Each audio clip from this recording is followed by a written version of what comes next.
I think some people never grow out of the being afraid of the boogeyman. I think they start with, as a kid, being afraid of the monster under the bed, and then and that irrational fear turns into an irrational fear of a future disaster that the evidence doesn't actually support, that is just speculation, that evidence continually mounts against and against and against, but the person still clings to that fear. And if they're a person in power, like a government official, then they can do all kinds of terrible things to people in the name of combating this alleged threat, which is far worse than if you just are simply, as a kid. I can get that you're afraid of the dark. You're a kid. Adults should know better. Today's episode will talk about a point in 20th century history where people did not, and bad things that came from that, and the lessons to be learned, that as I talk about this, you might see some disturbing parallels with certain alleged disasters or problems that people freak out about now when they overreact, and the alleged cure that is peddled is worse than the problem itself. So what inspired me to do today's episode was on New Year's, I think it was on January 1, I saw on Twitter, social media was trending. They were talking about the movie Soylent Green. Okay, so you remember Soylent Green from 1973? Charlton Heston, dystopian film about the world's overpopulated. There's no more food left. Everybody eats these weird green pellets from the Soylent Corporation. And where does the food come from? It turns out, spoiler alert, it's been, well, how long has it been? It's been nearly, 50 years? So I think this is an okay 50-year spoiler alert. Soylent Green is people.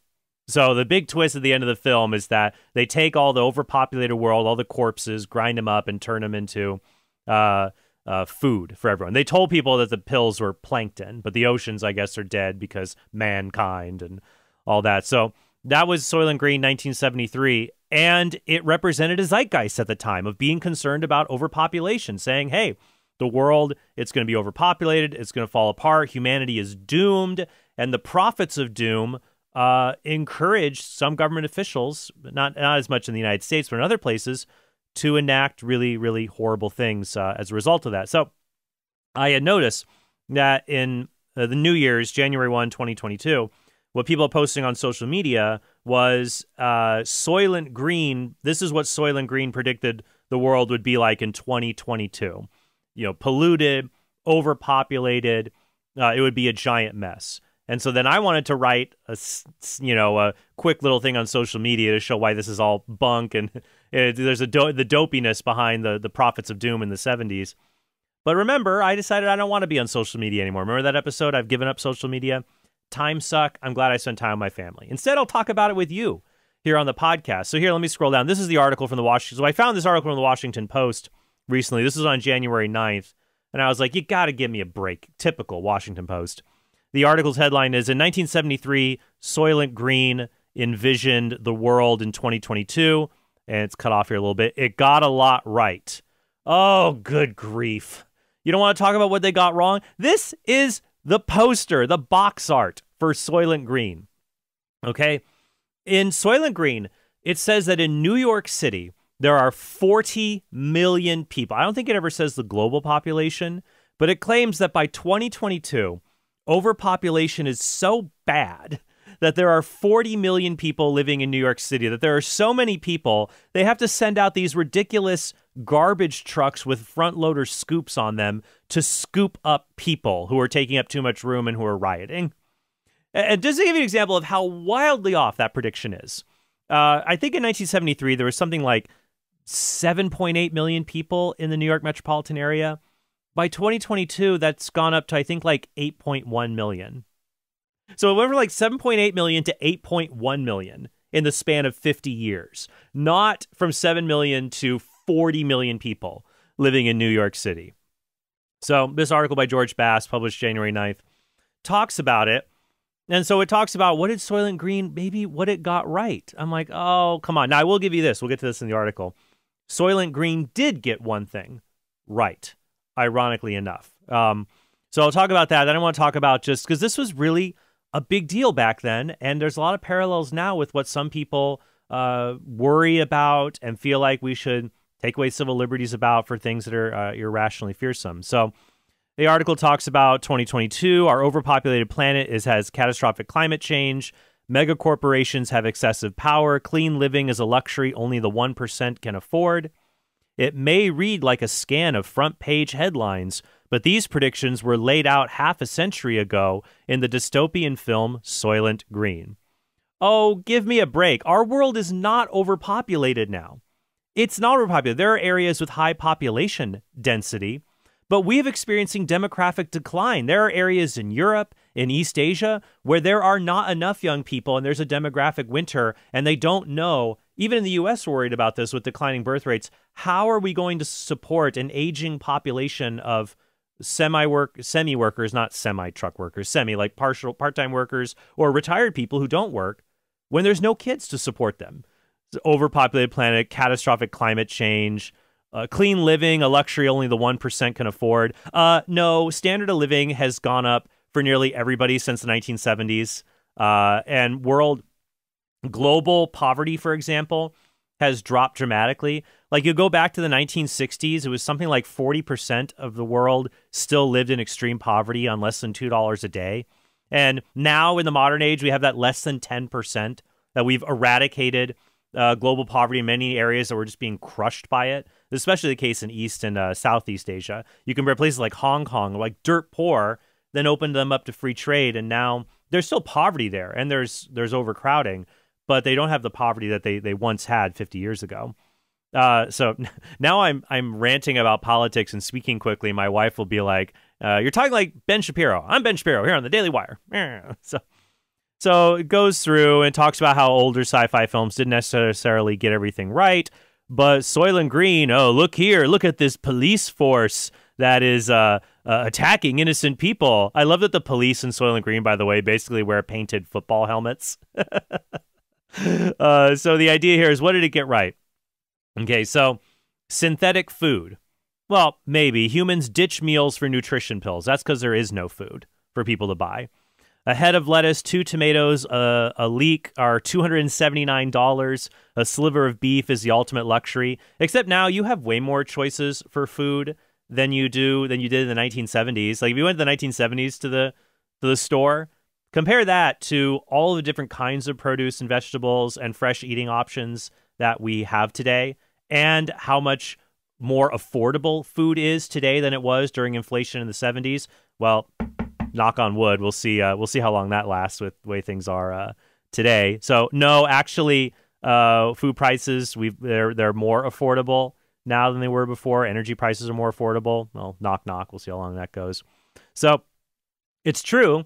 Now, we have more supplements available. We have more processed foods, and those aren't great for you. But it's not like we ditched natural foods entirely. It's just people's lifestyle choices. They don't want to shop on the outer rung of the grocery store. Now, well, there's food deserts. There's places that don't have any.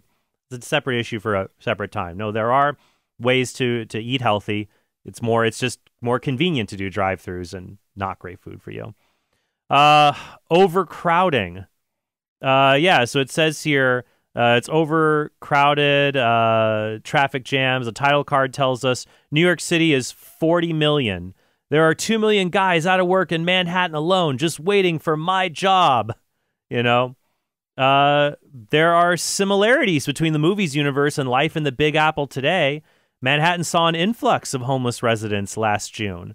But then at least it goes on to say crime isn't as bad. It said because in the movie in Soylent Green is like 130 murders a day, whereas current it lists like 5 over the New Year's holiday in New York.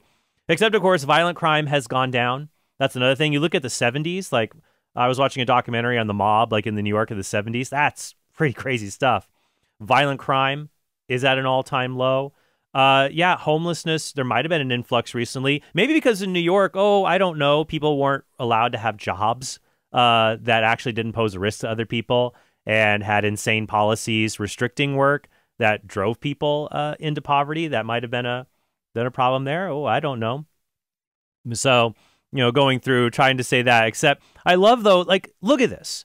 You're a journalist. 40 million people in New York City. Why wouldn't you it took me 2 seconds to Google it, that actually population in New York City has barely gone up. If anything, New York is now net negative, like California, losing people because of their bad decisions they've been making recently. Then we get into climate change, except in Soylent Green, it says like the temperature never goes below 90. We don't have climate change like that. Yeah, climate changes. Back in the 70s, people also thought that there was going to be a global freeze. They thought that there was also going to be... now, I think climate change is a real thing, but you can debate the extent of it, how bad it actually is, how much do humans contribute to it. But to try to use the film and say, I got it right. Well, no. Here we go. Assisted dying. Suicide. Assisted suicide. Look, they even add assisted dying, and, this is a euphemism. There is a scene in the film when one of the characters, Saul Roth, played by Edward G. Robinson, where's your Messiah now? He is Dathan in the Ten Commandments. There's a scene where he goes, here's a picture of him with Charlton Heston. He actually died shortly after the film came out. Edward G. Robinson. And he decides that the world isn't worth living in anymore. It's all polluted. It's terrible. I think it's when he comes to realize that he learns that Soylent Green is people and they're going to have to turn to cannibalism. So he kills himself. And the way he does it, he goes to this like suicide place where they put him in a bed and he gets to watch movies of what the world used to look like. And he's like, it's so pretty. And then he's like, he's euthanized, basically. They have that stuff today, and I think in Switzerland maybe, they have suicide pods where people just get in the pod and they asphyxiate, and they're coming up with all kinds of ways to try to help people kill themselves there. So that's the one thing I'll give that Soylent Green got right, that assisted suicide would be considered a norm, something that would be allowed and be legal. So I will give him credit. Soylent Green did predict this. But everything else, they got wrong. Just like people have always been getting wrong when it comes to overpopulation. So and I think there's still people who argue that. They try to connect it to climate change, but the prophets of doom, when it comes to things like overpopulation and other scares, they have been consistently wrong. And they never own up for the fact. And I'll show you one example of that here shortly. But this goes even way back before the 60s and 70s. This goes back to Thomas Malthus, a British clergyman. I want to say 18th century. I want to say 1798. I'm sure the article will get it right for me here. And to give credit, this is published by Michael Shermer in Scientific American. Shermer is an atheist, but he's the former editor of Skeptic Magazine. So I agree with Shermer when he gets a lot of, kooky ideas wrong. So I give him a lot of credit for that. And he wrote an article for Scientific American called "Why Malthus is Still Wrong. Malthus Makes for Bad Science Policy," May of 2016. And so here it is. He says, if by fiat I had to identify the most consequential ideas in the history of science, good and bad, in the top 10 would be the 1798 treatise, An Essay on the Principle of Population, by the English political economist Thomas Robert Malthus. So he's a political economist. I think he was also a clergyman. The basic gist behind Malthus was he said, look, human population increases exponentially or geometrically, right? It doubles every few years. But food production grows arithmetically. We only can grow 2 tons of this crop next year, then 3 tons and 4 tons. But each year it's 2 million people, then 4 million, then 8 million. And so he's saying, look, there is not going to be enough food, okay? It's going to fall apart.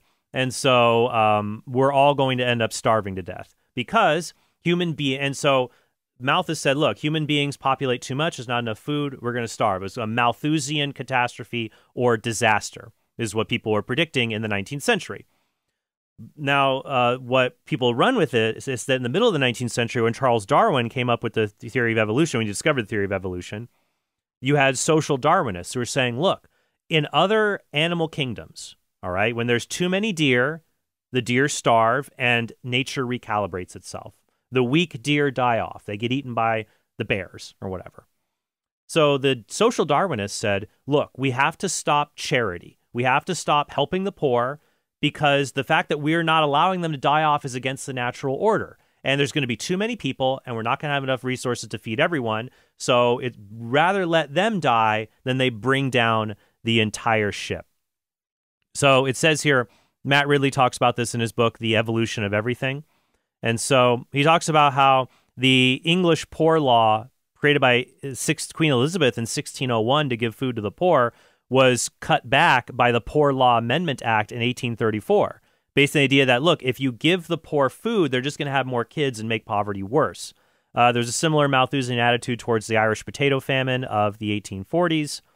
In the words of Assistant Secretary of the Treasury Charles Trevelyan, that the famine was an effective mechanism for reducing surplus population. Then you had people, the Eugenicists, and these were liberal political advocates. These are people who said, hey, we need contraception, even though contraception had been considered wrong for all of human history, Jewish, Judeo-Christian, and outside of it. We're saying, you know, we need contraception for the poor, and that for the rich and the healthy, only they mate with each other. So it was eugenics based on this Malthusian overpopulation fear. So this gave rise to forced sterilization programs. In the U.S. in 1927, there was a Supreme Court case, Buck v. Bell, saying that, yeah, you can sterilize people against their will if they're mentally unfit, because I don't think this is in the reasoning. But part of it is, as we get in the 50s and 60s, saying, look, there's too many people. Supreme Court Justice Oliver Wendell Holmes Jr. once said, 3 generations of imbeciles are enough. So then this goes forward into the middle part of the 20th century. And the big turning point here was Paul Ehrlich's 1968 book, The Population Bomb. The problem here is in the 60s, you see population growth in China, in India. And so you have Ehrlich and the other prophets of doom. There's a great book on this, by the way, by Ronald Bailey. I like Ronald Bailey. He's a libertarian science writer. I don't agree with him on the pro-life stuff because he's pro-choice. But he has a lot of other good stuff I really enjoy. He has a book called The End of Doom, published back in 2015. And so Paul Ehrlich in 1968 wrote The Population Bomb, and he's saying that like the battle to feed all of humanity is over. He was saying by the 70s and the 80s that, you know, there's going to be widespread famines, hundreds of millions of people would die. We're doomed unless we have to do something now to change population growth. We have to get to zero population growth, not just reduce it, but get to zero. And this even continued. It says here, World Watch Institute founder Lester Brown declared in 1995, humanity's greatest challenge may soon be just making it to the next harvest. A 2009 Scientific American article said food shortages could bring down civilization. But the problem with Malthusians, as Bailey writes, is that, quote, and I love this, Malthusians, including Paul Ehrlich and others even today, who say, with climate change, other things, there's too many people. You got people saying, I don't want to have kids. There's too many people. We need less people. Here's what Bailey writes. The problem with Malthusians is that they, quote, cannot let go of the simple but clearly wrong idea that human beings are no different than a herd of deer when it comes to reproduction. And then so then the author, then Shermer says, humans are thinking animals. We find solutions. Think Norman Borlaug and the Green Revolution. The result is the opposite of what Malthus predicted. The wealthiest nations with the greatest food security have the lowest fertility rates, whereas the most food insecure countries have the highest fertility rates. So it's not like, oh, if you have lots of people, that's the problem. No, we have the technology. We have enough food on the planet to feed everybody. The problem is you have a lot of corrupt governments run by their kleptocracies that people can't run a business. You could try to serve people. The government will take your business the next day, or a cartel or a gang will take your business. You can't get foreign investors to help you because no one's going to invest in a company that might not exist tomorrow. And so you have these areas where you could get, where we drop foreign aid to people. We'll drop rice and beans and foreign aid and supplies, and the government takes it. And so it's a political problem, not a problem of numbers and people. So that's why Shermer says here, I only disagree with one part of it, the solution to overpopulation is not to force people to have fewer children. China's one-child policy showed the futility of that experiment. See, that's what happens. It's like, oh, we have to, too many people, you're not allowed to have kids. So China does. That's what other people would like to do, did.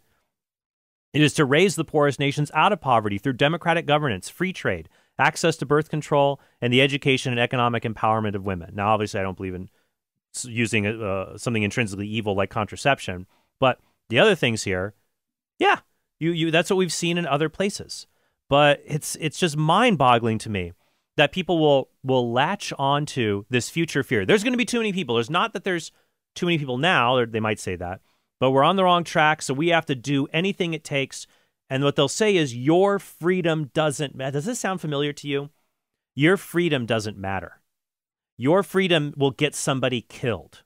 You think you're free to just have as many kids as you want? You're selfish. You are killing other people with your choices. Your freedom is not important. What's important is saving lives. So if these policies save at least one life, then it's worth it. Does that sound familiar to you? I want to share this with you. This is a video by the New York Times. It's called a retro report, a video they did a few years ago called The Population Bomb. And it showed Paul Ehrlich and others in the 1960s and 70s making these claims, and then the claims falling apart. But listen to the rhetoric, and I think you'll see it's very, very similar to other things that we hear today. Look at what the year 2000 will be. Our cities are going to be choked with people. They're going to be choked with traffic. They're going to be choked with crime. They're going to be choked with pollution. I love Richard Nixon, too. It's going to be choked. So that's Nixon speaking, for those of you who are listening. He watches Soylent Green once, and it's just like, it's going to be choked. There's too many people. There's too many people here. And that idea, when it gets people in power, that's when it gets scary. And they will be impossible places in which to live. Paul's picture of doom and gloom looked real. Net world population is increasing by 23 people every 10 seconds. It's clear that world population growth remains completely out of control. Oh, I love this. The news, the evening news, having a ticker of counting cases to get you panicked. I bought it totally. Many of my friends bought it totally. I organized an event for 60 people to starve in public. What are you trying to prove? It's about pain in the world. Maybe anybody who's thinking of having a third child ought to go hungry a week. The mode became, don't have kids. There's enough of them in the world. And if your friends have kids, it's fine if they feel uncomfortable about that. We had formed an organization called Zero Population Growth. And then Johnny took me on the Tonight. And so there's Paul Ehrlich, the author of The Population Bomb. And the thing is that he puts this out there, and then media celebrities are like, yeah, this is right. This is we've got to be concerned about that, and they get the coverage from that show. Would you welcome Dr. Paul Ehrlich? You have to get the death rate and birth rate in balance, and there's only two ways to do it. One is to bring the birth rate down. The other is to push the death rate up. See, that's another bad thinking, false dichotomy. We're overpopulation. You either have to get the birth rate down, like you have to forcibly put it down, or you got to increase the death rate. That's a macabre thinking. Or there's a third option. You can become more efficient and create more resources so that you can have more people and you have enough land and resources to support them.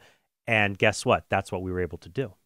Did the show maybe 20 times, and we went from 6 chapters and 600 members to 600 chapters and 60,000 members. We're starting in now. This is the first step. The Bagleys belong to a growing number of young marrieds who favor ZPG, zero population growth. How many children do you have? 2. I have 2 children. So the idea here is, okay, only 2. That's it, just for replacement level, and we're going to keep it flatline. Whereas today, though, you got people saying no kids at all or negative population growth, which actually you're headed that way in a lot of modern countries. The other thing to watch for here that I've seen with others who are the prophets of doom, the utter hubris of not being able to admit you're just wrong and not willing to take responsibility for the evil things that were done because of your mistaken predictions. I just can't handle it. So here, listen. Predictions do not necessarily come true. The critics go in and look at these little stories that won't come true, and when they didn't come true, say, Ehrlich was wrong. I was recently criticized because I had said many years ago that I would bet that England wouldn't exist in the year 2000. Well, England did exist in the year 2000, but that was only 14 years ago. But Ehrlich says it could still be just a matter of time.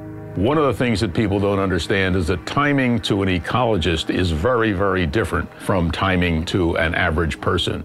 How many years do you have to not have the world end to decide whatever reason you thought the world was going to end, that actually maybe it didn't end because that reason was wrong?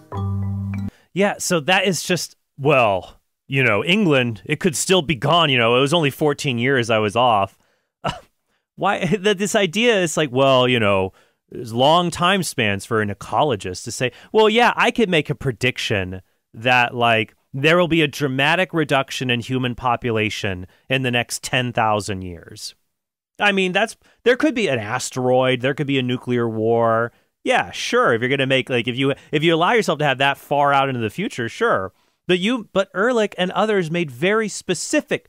It was not just like, well, it takes a long time. If they had just said, maybe 200 years from now, the world will be overpopulated, you wouldn't have efforts to try to sterilize people. But when it was the urgency, it was saying that, look, if we don't act, in 15 years, the world will end. And you panic people enough like that. If we don't act immediately or in the near future, a catastrophe will unfold. People will panic and they will rush to do terrible things. And then in hindsight, they will say, oh, wait, that was a dumb idea. I guess we did that because we were kind of panicked and we weren't thinking straight. And we didn't take time to look at the data. And then we didn't take time, it's not to look at the data. And then as the data came in showing we were wrong, we were too proud to admit it and couldn't go back. And Ehrlich still can't admit that he made a few predictions. He made his career on these specific, panicked, catastrophic predictions that didn't come to pass and left very terrible things in their wake. Whereas there are other ways forward when we respect the human person to know that, no, we don't have to support overpopulation. I'll leave you with this story, though, when this argument comes up. One of my favorite stories, when I've done the radio show, the Why Are You Pro-Choice radio show, I wish I could go back and find the clip. If I do, I'll drop it here in the episode, but I don't think I'll be able to find it. It's too hard to find. There is a guy who would always email my website every 3 months saying that I was a dumb Catholic because we need abortion because the world's overpopulated. And so we called the radio show once, and I said to him, his name was Randy. I said, Randy, let me ask you a question. Let's say you're right, the world's overpopulated. I think you're wrong. Let's say you're right. What if not enough women choose to get abortions? Do you think they should be forced to have abortions? And he said, well, no, of course not. That's not what they would say 40 years ago, maybe. I said, well, why not? Well, because you can't violate someone's rights, even for something bad like overpopulation. And I said, bingo, that's right. If you would not force a woman to have an abortion because of overpopulation, why would you force a child to be aborted? We should be concerned about threats to human beings, but we ought not violate the rights of human beings, even to combat a threat against human beings, because it is better to suffer evil than to inflict it upon others. All right? So I hope this is helpful. I hope this is a nice little journey through overpopulation hysteria. Maybe we see it kind of repeating itself in other formats today even. I would just say, look, when people make predictions of catastrophe, don't panic.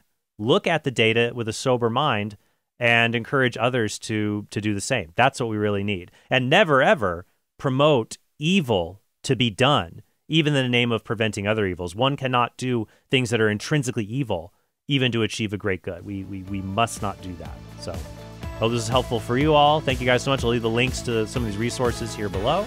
And yeah, I just hope that you have a very blessed day. Hey, thanks for watching this video. If you want to help us produce more great content like this, be sure to click subscribe and go to TrentHornPodcast.com to become a premium subscriber. You'll help us create more videos like this and get access to bonus content and sneak peeks of our upcoming projects.